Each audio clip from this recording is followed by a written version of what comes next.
Welcome to the interview for Melanated Mothers Month. We have a very special guest here in the house. We're very appreciative of you coming out. Sure. If you can please introduce yourself and let the people know who and what you are. Certainly. My name is Carrah White, mother of three, 2 boys, 1 girl. Been in Tampa all my life. Glad to be here. Okay. Tampanian. That's right. Okay, I didn't know that. T-Town. That's what's up. We can relate then. Me too. All Nice. right.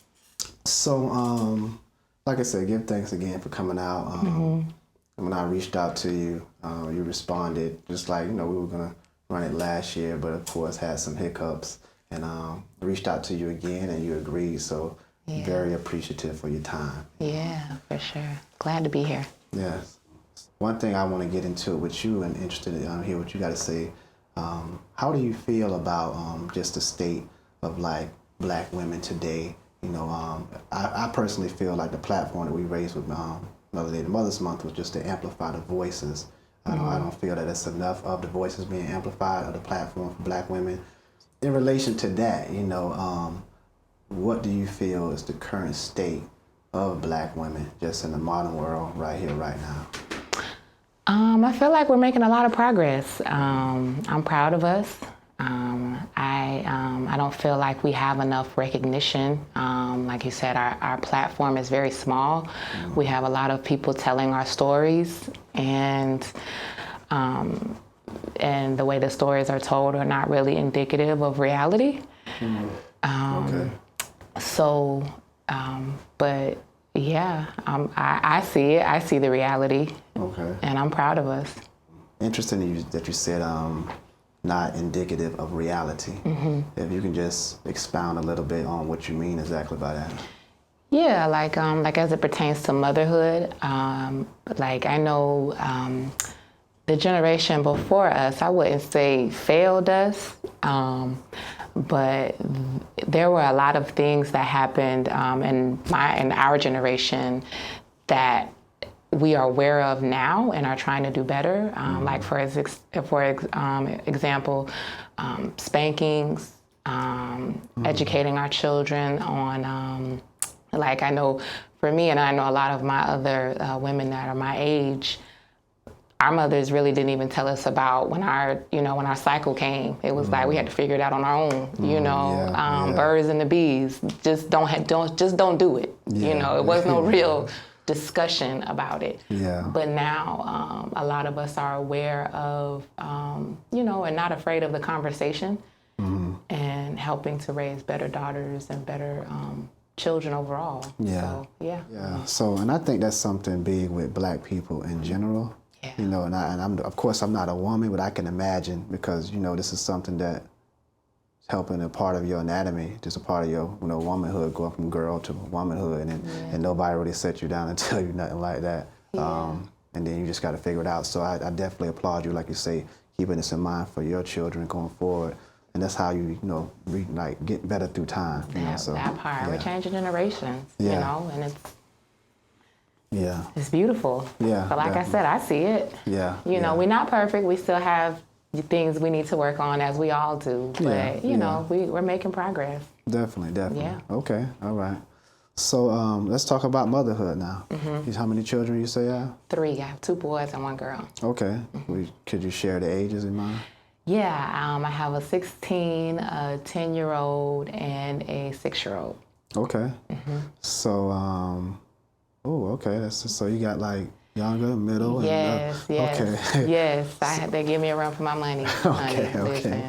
Okay. So if you can just elaborate like your level of education, like through motherhood compared to when you had your first child and to, your most recent child, like what's the biggest differences that you saw just from experience that you gained, and something maybe you can pass on to other mothers coming up?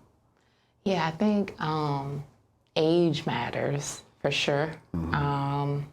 I had my first child when I was like 19, 20, on the heels of me thinking the way to discipline was spanking and all of that kind of stuff. And again, because I was still so young, I didn't have the patience. And there's, yeah. So I think age plays a huge part in that. Yeah, But yeah, now that I'm older and wiser and have more patience, I can definitely see the difference between my 16-year-old and my 6-year-old. Yeah. So, you know, and that comes with having the conversation about the birds and the bees and your hormones and relationships and your role as a woman and femininity and all that other kind of stuff. So, yeah, when you know better, you do better. Straight up. Right. Yeah. So, and you only know unless somebody tells you. Otherwise, society raises you. Yes. So, you know, you grow up thinking we're sold this dream of this White House and picket fence, and you go out thinking, okay, well, I'm, you know, my boyfriend is going to be my husband. Negative. So, Oh, man. negative. Oh, man. So, Oh, man. your intentions are right, but Yeah.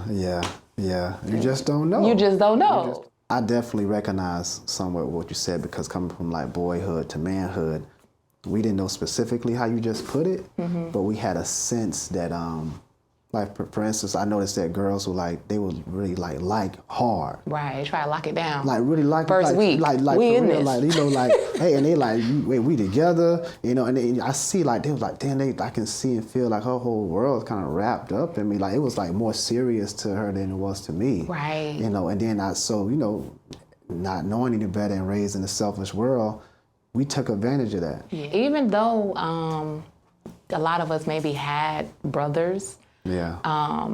you know, a lot of girls might have brothers in the same household. We weren't aware that we weren't given the same message. You know, girls were told, you know, hey, you need to find a husband or be a good girl and this and that. But boys were given the opportunity to live it up, you know, do your thing. And so in the real world, there was mixed messages. And so you have this dichotomy of which brings a lot of turmoil too. that part. So, okay, specifically, like you said, like, what are some of the effects that you notice, like you say, being younger, like the differences in how little boys raised, how you just pointed out, compared to how little girls raised? From your own experience, like what were some of the effects that you experienced or maybe seen firsthand because of this happening so young, and then when you grow up, what the effects you see from that? I see it as, like you said, women being taken advantage of, and not even necessarily taken advantage of. It's just, you know, as a result of us not knowing, you have a lot of broken homes. You have a lot of children that are born out of this energy of mixed messaging. And you have a lot, and it resonates with girls not really knowing who they are because we weren't given that opportunity. We had to fit into this box of, like I said, you have to be a good girl, and you have to, you can't do this, and you can't do that, and you can't wear this, and you can't, you know, and so. You know, but boys, again, were given a chance to live it up and find themselves and know who they are and this and that, while we were trying to be somebody's wife and mother and being sold a dream. So, and the one thing I do notice, like when I think about stuff like that, I'm like, you can tell that it's like, it kind of leans that it was set up with a male mind frame behind it. Because at least if, like you say, if boys are kind of given the go a green light to be like, explore, do your thing, keep going, keep pushing, be free. Right. And then the women are more geared to, you know, be a good wife, be wholesome, be a good mother, be wholesome, stay at home. And so you might kind of have some ideas that you feel like, well, I can't do that in this world. So I'm going to be judged and talk about this and that. Yeah, like and I was you thinking have about the pressure. Right. I was just going to like the pressure. Right. You know what I'm saying? Like, then you have these instances like, you know, like even it resonates even to this day. You look at people like Lori Harvey, you know, I mean, who's to say that she is, you know, Yeah. being sleeping with these men? She's just Right. dating. She's Right. enjoying being pursued, and seeing what she likes and doesn't like, and who's for her, who's not. Yeah. And we can't even have that opportunity. Yeah. At least not in public. We got to do it. We have to still be discreet and modest and stay in your box. Otherwise, you know, you're not a good girl. Because, you know, we have a vibe for each other, men and women. Like, we men and like to be, you know, to feel the attention from women and get impressions from women and vice versa, you know, women to men. So, and then, of course, the man is set as the head and as the lead in society. But it's a lot of things that I'm seeing that's set up, like narratives like that. If you don't do this, you're not the good girl. If you don't do this, you're not the good woman. And then who's defining the standards? You know what I'm saying? So That part. I mean, so what do you? I mean, have you ever thought about stuff like this? And Absolutely, absolutely. You know, I tell both my or all of my children. You know, like I tell my boys, you know, about girls and women, respecting them, even if they don't respect themselves. You know, you respect them. And I tell my girl, you know, respect yourself and holding the key of femininity and never feeling like you have to compromise yourself. Because I feel like a lot of women feel like that too. You know, we have to sell ourselves short for, again, we're still stuck in this dream of marriage and relationships and this and that. And if you're less than, if you're single and this and that. And so it's like we just try to grab on to whatever. And the first person that shows attention is like, hold on to it. And it's like, no, you don't have to do that. You know, you are whole right here, right now. Yeah. And, you know. So when would you say that in your life that you kind of came to that, those realizations, those like revelations to you that you maybe didn't have thinking about growing up? What about what time for you, and how did that kind of get instituted? You mean where did I shift my thinking? Yeah, like where did you shift your thinking? You know, it's funny how God or the universe works, you know, because for me it happened after I got divorced in 2016. Okay. So in my healing journey of, because, you know, I said I didn't want to be an angry black person, or angry black woman. So, you know, I intentionally healed. And through that, you know, you learn and grow and evolve. Okay. And so, it, you know, I wanted to be a better mother as a result. Okay. And, so what would you say was like the trigger? Was it just the relationship that you know, from the divorce, you came to certain revelations like, yo, I got to switch this up, or something ain't working for me. I got to retool my values. Like, what was the thing? All of that, yeah. Because again, you know, we're sold this dream of marriage and you'll be together forever and this and that. And you realize that people change, and it's like, who are you without relationships? Who are you without you know, someone else being in your life? And so that's what I wanted for my children. When I learned who I was, because it's like, well, goodness, I've built my whole life around being a wife and a mother. And now that all of that is kind of falling, like, who am I now? And so when I learned to go within and the universe within, that's when it's like, okay, let me teach my children, you know. Yeah. And that's what's up. Yeah. Yeah.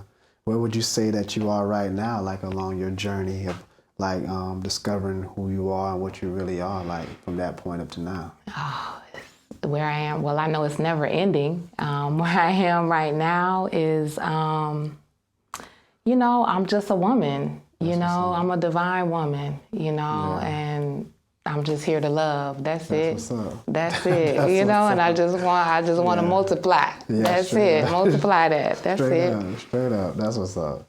What do you feel right now? What do you feel, if any one thing, or maybe a multitude of things, like as far as with black women, what do you feel that you all provide to the world, and particularly to the black family and black men, that you feel that you, black men, or just the world really don't recognize as much? You know what I'm saying? Like just on a day-to-day basis? Like any thoughts that you had about stuff like that? Well, I mean, a woman who is in tune with herself, whatever she touches, she makes better.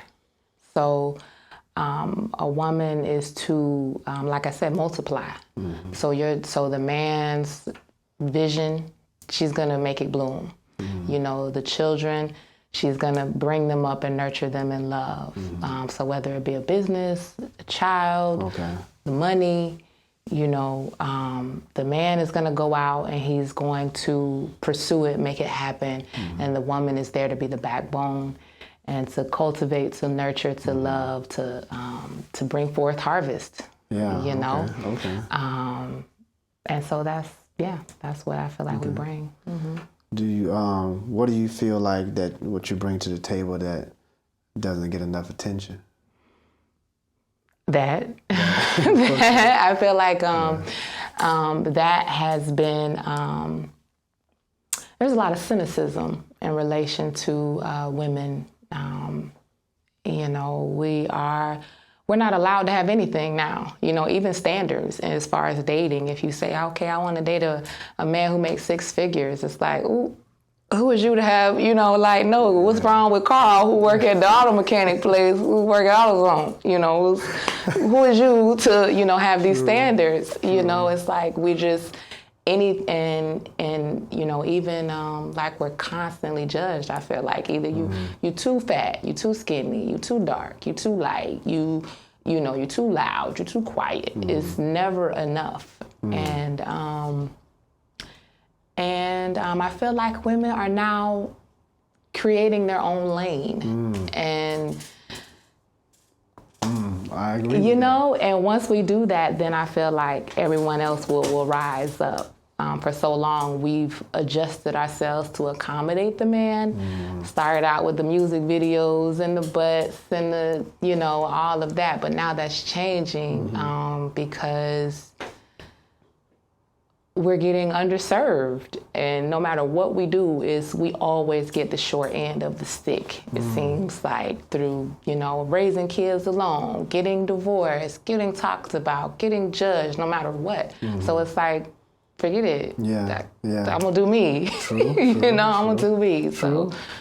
So, like I said, it's like a little war brewing. That's from my observation. I'm not putting nobody ahead, but I just know it's a lot of tension. It's getting worse. And I talk to the different women individually, and they like, man, I'm tired of these dudes. They want a husband. They say they want a husband or man rewards without doing husband or man duties. Right. You know, so how do you feel in relation, like you say, interested? You said a lot of women being like, you know what? I've been feeling this pressure. I'm just going to do what I want to do, how I want to do it. What are the effects in your own eyes you feel between black men and black women, if any, because this attitude is starting to be more prevalent amongst black women? You know? Well, I mean, unfortunately, the thing that resonates within our culture as a whole is trauma. You know, we ruminate in it, you know. And unfortunately, that's what we love out of, you know, because we don't have accountability and we don't do the work to heal within. So and men, unfortunately, for, you know, how y'all are made, you don't take heartbreak well. So a lot of y'all still tripping over what happened in the 5th grade, you know. So as a result, no women is good. Yeah.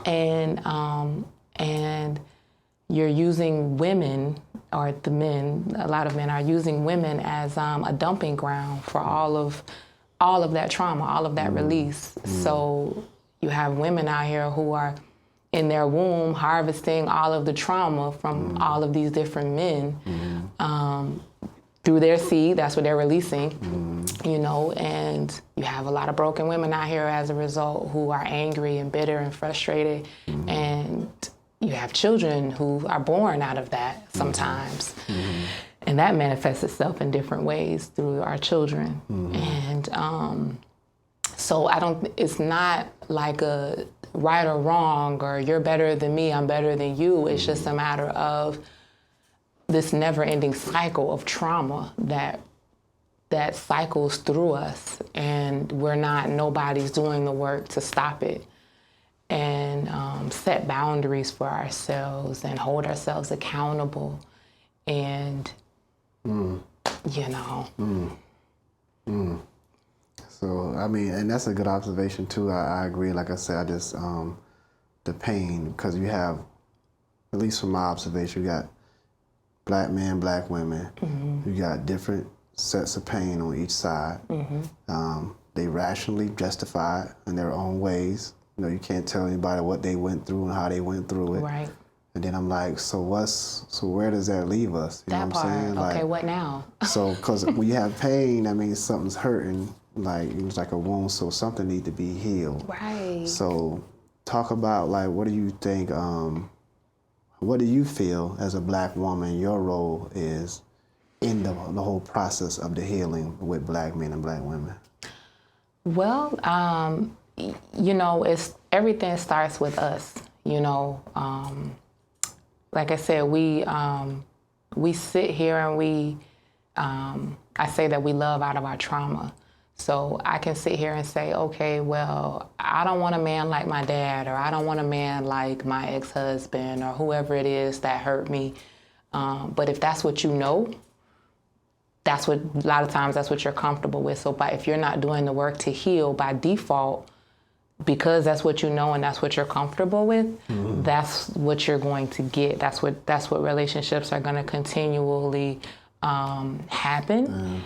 And it'll be this, again, it's never ending cycle. See, men ain't nothing. See, women ain't nothing, because you know, you don't, when it's new, when you say, okay, well, I want a man like this, or I want a woman like that, if you don't know, if you never had that, it's going to be uncomfortable. And a lot of us don't have the stick-to-itiveness in relationships.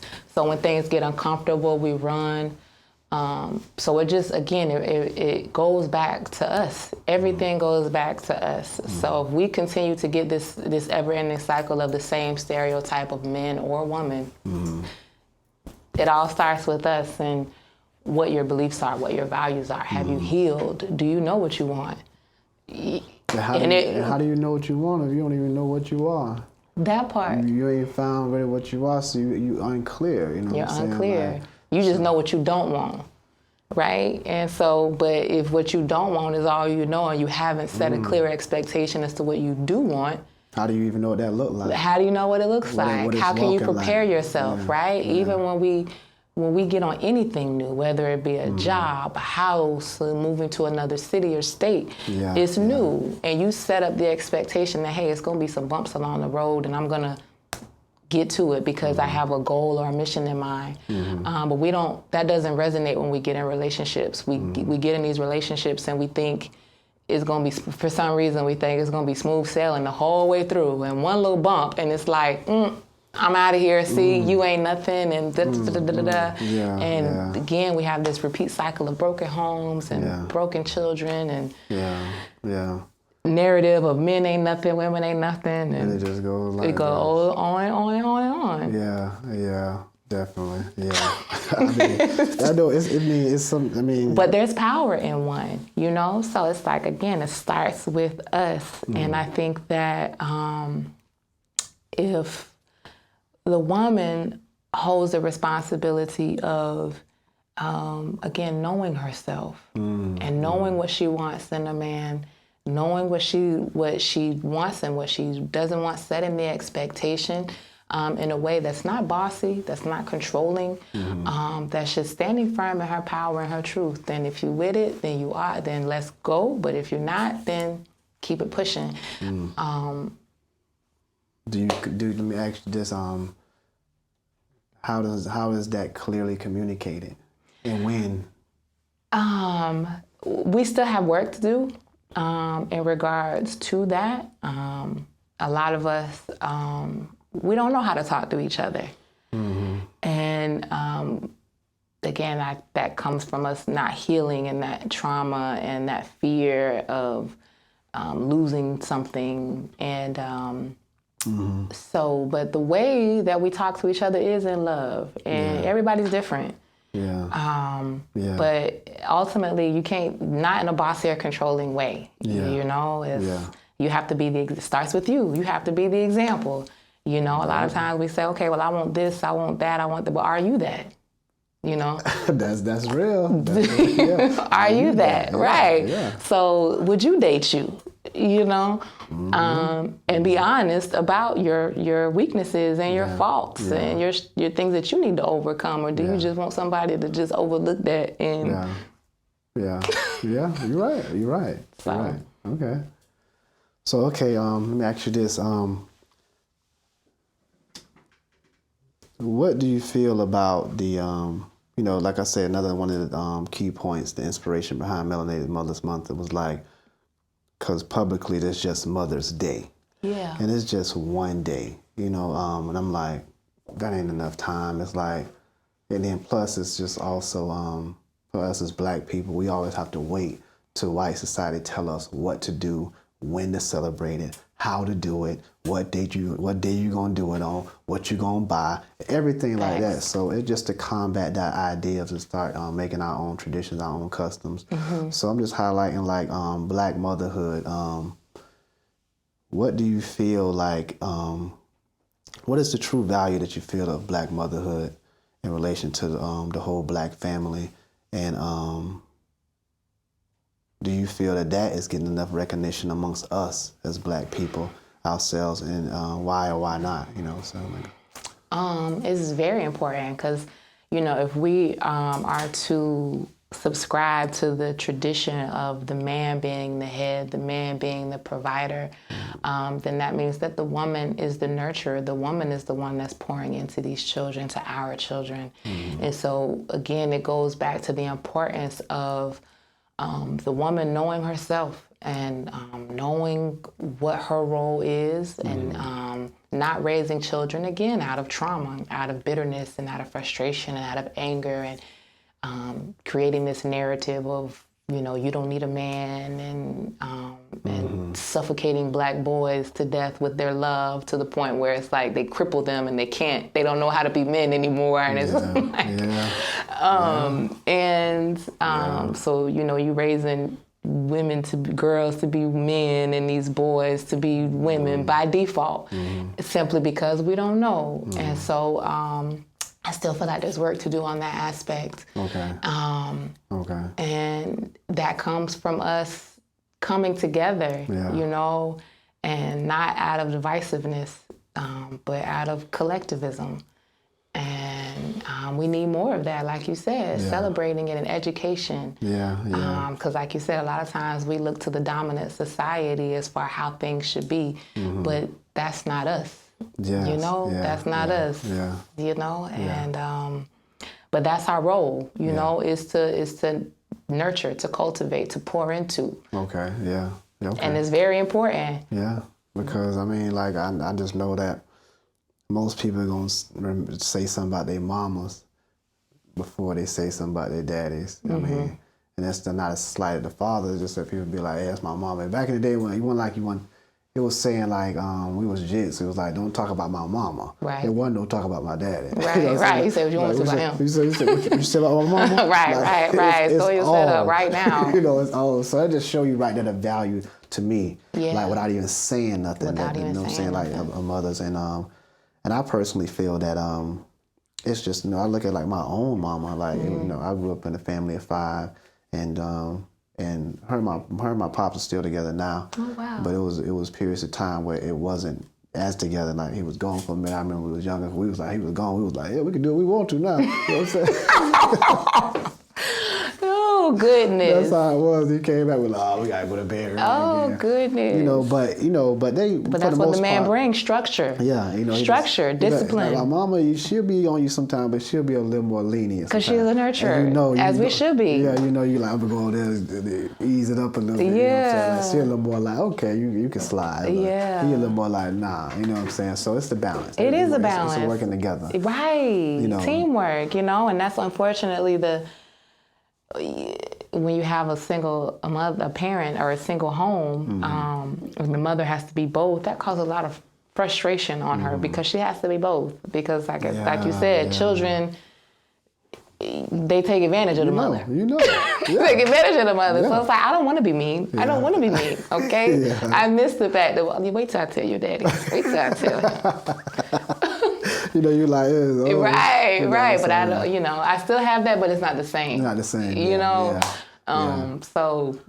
Yeah, and like I said, I just noticed that, like I looked like my mama did a lot of, when I look back, I was like, damn, I don't even know how she did it.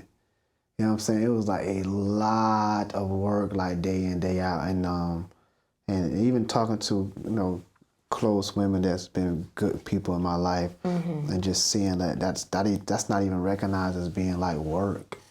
You know what I'm saying? It's like, well, you're supposed to do that. You're supposed to do that. It's almost like you're supposed to. Like, it's like we don't even really got to we ain't got to put a check mark by that. Like, I don't even think husbands really unsee it or it's like an ingrained thing in society. So I think that attitude causes an automatic discounting. Yeah. It's a subconscious devaluing because like you're supposed to do it. Yeah. So and then when I look back, I was like, damn, that's a lot of work. And it's just not saying that the fathers ain't doing the work. It's just a different load I saw that the mothers, the women be carrying. And then I look at that and I was like, damn, well, you can see why some of the behaviors is happening from the women, because a lot of this stuff they just not talking about maybe amongst themselves, but they kind of keeping it like pent up, like this is what I expect to do. I was like, man, just imagine all the doubts you're gonna have and the stress you're gonna have in your mind talking to yourself, and how that warps your life experience without you even really kind of thinking about it. It just puts you in a different vibe. So I think about like all the work, the constant day in, day out work that a lot of the time the mothers do that's not recognized or not given credit for. And then I think about the effects of such, what that would do to me if I'm doing some every day, I'm owning, I'm putting love in, and people are just like, so? You know what I'm saying? Like, after a while, that's going to make you feel away. That might make you rebel in a way that's not as popular with society, but you just like, I don't care no more. Yeah. You know what I'm saying? Sometimes it can be self-destructive behaviors that you even do to yourself because you're rebelling against that. Yeah. Which a shell was kind of put on you. You know what I'm saying? Like, so I think about stuff like that. I think about the things like the psychological effects of that amongst men and women, and try to correlate it to some of the behaviors I'm seeing and the attitudes I see, instead of just being, oh, you this or you that. You never know, man, what people thinking to themselves and why they thinking it. You know what I'm saying? So. Yeah, I mean, I completely agree. It, and again, it all boils down to us collectivism and us having education as far as the role of men and women, the father, the mother. Because even still, like when I came from a traditional, my parents were together, and when I got married, it was a very traditional setting. But one thing that I realized that I would say now is that, that pressure of having to, everything is on you, the bills and these children looking out, and that pressure that was on my husband or my ex-husband at the time, I didn't really see. And couldn't really appreciate, okay, you go to work, we all go to work, But now that it's on me, it's like, okay, well, now I see how that high blood pressure and that stress can resonate, and same with the man, him not seeing, because he's at work all the time, he don't really see, what it takes to stay on top of these children and stay on top of the home and this and that. So again, it all comes back to education and us understanding and communicating. Because without that, that's what breeds the contempt and the divisiveness and the. Yeah. But we all want the same thing, just love and attention and appreciation. Yeah. That's it. And I think people got to keep that in their mind, consideration. Keep that in their mind. You want that, so you want to try to at least create the environment to help that breed. Right. Like for instance, like as a man, I think about a lot of times women are not as confident as men because of how girls and boys are raised. Yeah. So I try to set a stage if I'm dealing with a woman to help her create and feel like she can talk more, other than being like, well, she ain't say nothing. You know what I'm saying? Like if she might not say nothing. Don't hold that against her. Yeah. You know what I'm saying? Like try to be like, you sure? Or like, how do you go an extra step to be like, to get it out, you know, and just being aware. Awesome. Just try to do things to be like, if you know what's going on, try to counter it and try to be aware to create the shift. You know what I'm saying? That's just like the accountability and what is my responsibility in the situation. What I'm saying? Like, so because it's all pain. It It is. It's all and pain. that's all it is. It's not personal. It's not personal. You know what I'm saying? It's just pain. it- And it's passed on. We jumping in, like you said, and you're creating unions, but you're creating children, and then you passing the pain on to them. And the cycle just go like that. And somebody got to stop it. And, you know, if you don't know what you don't know, you know. And so that's what I think it comes, collectivism, and us teaching our children and our friends and our family and holding each other accountable. Yeah. Say, hey, no, brother, sister, you out of order. Yeah. You know. You're right. You know, and if we were to do that, it's power in one. Yeah, You know? I agree. So it's like, if we were to begin to do that, we would begin to see a domino effect. Yeah. Just set the example, because the children, they always watching. Always. They watch more than they listen. You know, so you could say one thing, but it's like, are you walking the walk? Are you talking the talk? And they gonna sniff it out if you ain't. That part. They gonna be like, because I know when I was young, I used to be like, oh, okay, you Really? ain't doing it. Really? So you just want me to do it. Yeah. Like, so you want to control me, That but part. you ain't doing it. That part. And you start to discount the adulthood. Because that's what I did. I Mm-hmm. was like, whatever, you know. So the example. Gotta be, And that's that fear, you know, and that's one thing I also had to realize as a mother is that, you know, my children are not mine to own or control or to have. You know, I just thank God that they chose me as their mother, and I'm simply the vessel.